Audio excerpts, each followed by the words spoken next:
Bueno, buenas tardes muchachos, espero se encuentren todos bien. Ahora les voy a mandar un video que es el que ayer les había comentado y prometido que se los iba a mandar hoy. Lo que vamos a hacer es una explicación de los materiales. Yo ahora voy a dar vuelta al teléfono y vamos a ir viendo el material que se fue enviando y lo voy a ir explicando, ¿está? Así que bueno, vamos a tratar de hacer videos cortos. Yo lo subo a YouTube porque por este medio, si no por WhatsApp pesa mucho, ocupa mucho espacio en el teléfono. Y bueno, entonces vamos a estar haciendo esta modalidad. ¿Tá? Bueno, comenzamos con la primera clase que les había mandado. Y bueno, como podemos ver, ustedes van a seguir sintiendo mi voz. Bueno, la carátula era para cortar, ahí poner el nombre. Y bueno, ya vi que varios lo hicieron.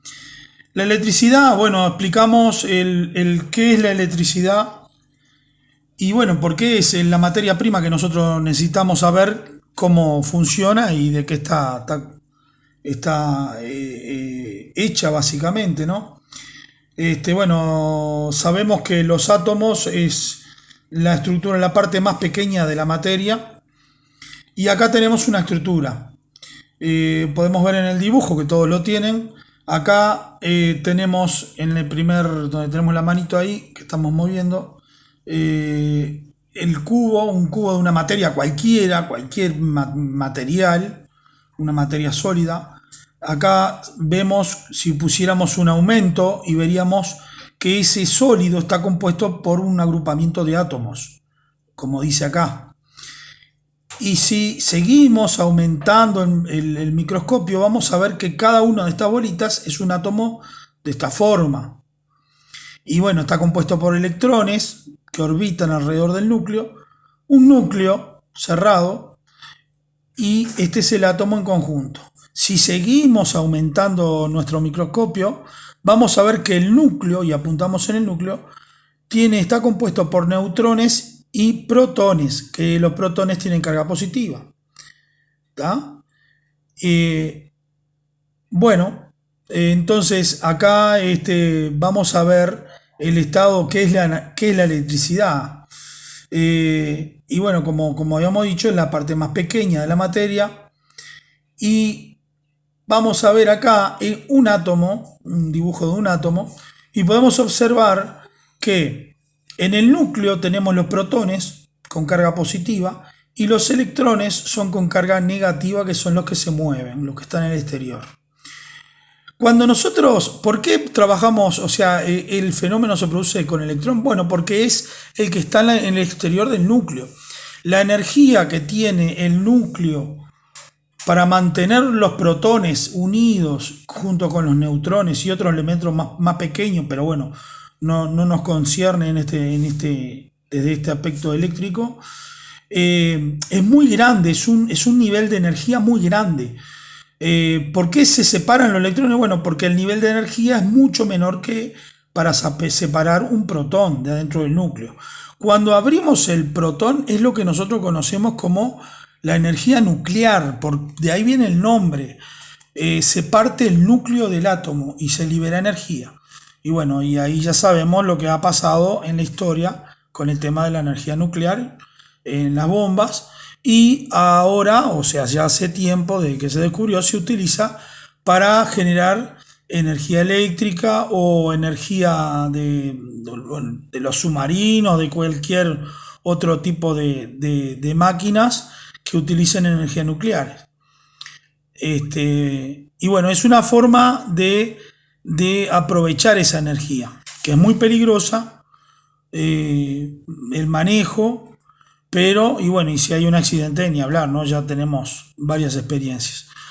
Pero bueno, lo importante de esto, a lo que nos lleva a esto, es que el número de electrones en este átomo, por ejemplo, son 2. Y el número de protones son 2. ¿Qué quiere decir? Que toda la materia, todos los átomos de la materia en el universo, en estado natural, se encuentran en equilibrio, o sea que eléctricamente la carga es cero. ¿Estamos de acuerdo? Entonces, eh, no tenemos, si nosotros por ejemplo agarráramos un pedazo de cobre, nosotros no tenemos electricidad.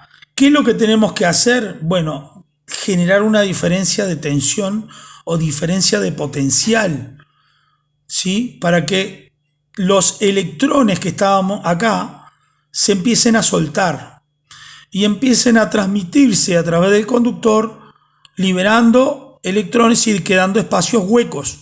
Entonces se forma una cadena que hace circular los electrones. Entonces, con respecto de un lado del cable al otro lado, vamos a tener una diferencia de potencial eléctrico. ¿Qué quiere decir? Una diferencia de número de electrones con respecto a la entrada y a la salida. Esa diferencia de potencial nosotros la conocemos como voltaje. Es lo que nosotros tenemos como voltios, los voltios. ¿Sí? Bien, hasta acá vamos avanzando rápidamente.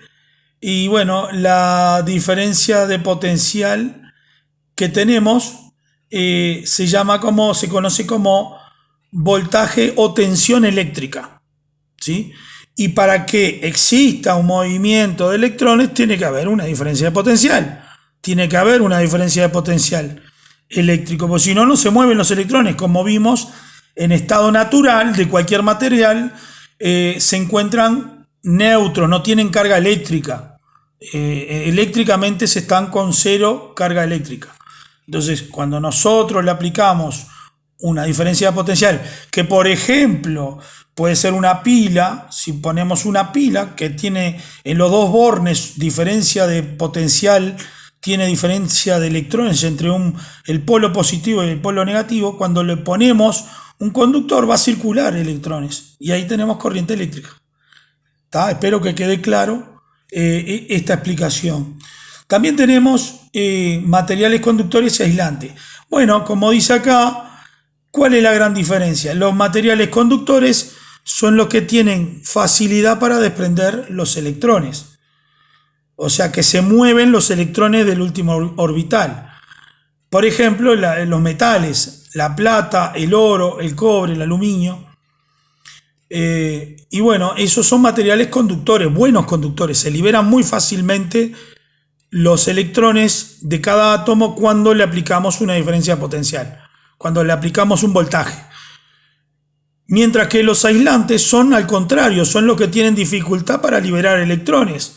Aunque le metamos un voltaje a esos materiales, por ejemplo, el vidrio, la porcelana, el aire seco, la madera, plástico, goma, como dice ahí, no importa, o sea, tenemos que aplicar un potencial, una diferencia potencial muy, muy alta para que conduzca. Por ejemplo, el aire conduce después de 10.000 voltios. Bajo determinadas condiciones, el aire seco más de 30.000 voltios. O sea, el vidrio, la porcelana conducen cerca de 1.000.000 de voltios. Por eso se usan como aisladores. Entonces, nosotros tenemos que no va a circular corriente y van a servir como aislantes. Queda claro eso, ¿no? Que el aislante, la diferencia con los que son conductores es que no se mueven los electrones fácilmente. Aunque le apliquemos una diferencia potencial muy alta, no se mueve. Bueno, eso está. Y después tenemos los semiconductores que son utilizados en electrónica, básicamente. ¿Está? Pero bueno, nosotros no lo tenemos, no lo vamos a ver acá. Después tenemos formas generales y básicas de generar electricidad. La térmica, que es con calor. La piezoeléctrica, que es con golpe. Por ejemplo, los magiclick, cuando ustedes aprietan plac, plac, ahí se golpean las dos placas, que son dos placas de cuarzo. Y como el cuarzo tiene una propiedad de soltar electrones y ordenarlos, separarlos, queda cargada las caras del cuarzo, de un lado y del otro, queda cargada. Entonces, se produce una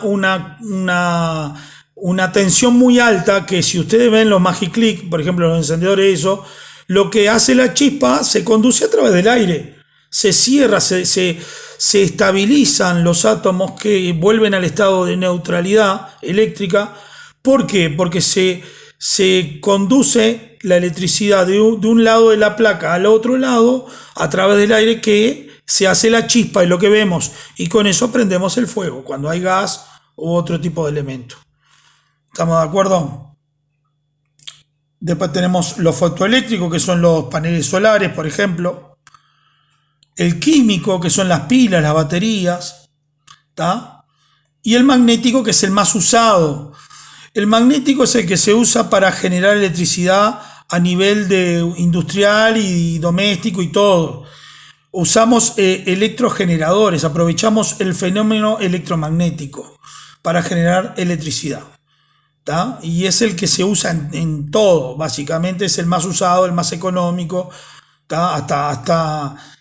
Tenemos en todos las centrales nucleares, lo que hacen es, se libera el átomo ese que hablábamos hoy, el núcleo se parte, calienta agua, esa agua va a un vapor de agua, va canalizado a unas turbinas que mueven por presión a generadores magnéticos, como si fuera el de la represa.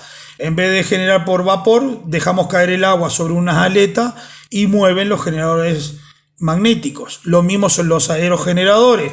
Lo ponemos contra el viento y mueve el viento en unas aspas que hacen girar un generador electromagnético. Y bueno, y todo se reduce a los generadores electromagnéticos. Por eso es muy importante. Después electrostático, que es por ejemplo la pruebita de la regla que hacíamos en la escuela, rozando cualquier material con el pelo y después poníamos papel. Ese es un ejemplo muy clásico para ver generación electroestática. Y acá tenemos las formas, que le puse un ejemplito de cada uno. ¿Tá? Bueno, esta es la primera explicación del primer video.